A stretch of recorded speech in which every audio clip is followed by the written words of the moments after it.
ஞாபக மறதி அதிகமா இருக்கா? அப்போ இதை ட்ரை செய்து பாருங்க. இது ஹெல்த் டிப்ஸ் வித் செய்தி புனல். ஞாபக மறதியால் அவதிப்படுபவர்களின் எண்ணிக்கை நாளுக்கு நாள் அதிகரித்து கொண்டிருக்கிறது.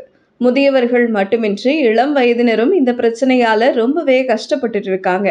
ஞாபக மறதியில் இருந்து விடுபட சில எளிய வழிகளை நான் உங்களுக்கு சொல்றேன். தியானத்துக்கும் ஞாபக மறதிக்கும் ரொம்பவே தொடர்பு உண்டுங்க. அதனால தினமும் 10 நிமிடங்கள் தியானம் செய்து வருவது மனநலத்துக்கு மட்டுமல்ல, ஞாபக மறதி பிரச்சனையின் வீரியத்தை குறைக்கவும் உதவும். மூளையின் செயல்பாட்டை மேம்படுத்தும் பயிற்சிகளை மேற்கொள்வதன் மூலம் அதன் செயல்திறனை அதிகரிக்க செய்யலாம். பொதுவாக எந்த வேலை செய்வதாக இருந்தாலும் வலது கையை தான் அதிகமாக பயன்படுத்துவோம். அதற்கு மாற்றாக இடது கையை உபயோகிக்கலாம். அதன் மூலம் மூளையின் செயல்திறன் மேம்படும். ஞாபக மறதியின் வீரியம் குறையும். இரத்த ஓட்டத்தை அதிகரிக்க செய்வதும் மூளை சிறப்பாக செயல்பட உதவும்.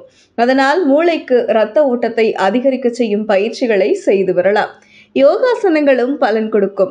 அவை இரத்த ஓட்டத்தை அதிகரிக்கவும் நினைவுத்திறனை மேம்படுத்தவும் உதவிடும். உணவு கட்டுப்பாடும் அவசியமானது. சரியான உணவு பழக்கத்தை கடைபிடிக்க வேண்டும். அதுவும் நினைவாற்றல் திறனை அதிகரிக்க உதவும். பிரக்கோலி, அக்ரூட் பருப்புகள், பூசணி விதைகள், மீன் போன்றவற்றை உணவுகளில் சாப்பிட்டு வருவதன் மூலம் ஞாபக மறதி பிரச்சனையிலிருந்து எளிதில் வெளியேறலாம். இது குறித்து உங்கள் கருத்தை கமெண்ட் தெரியப்படுத்துங்க.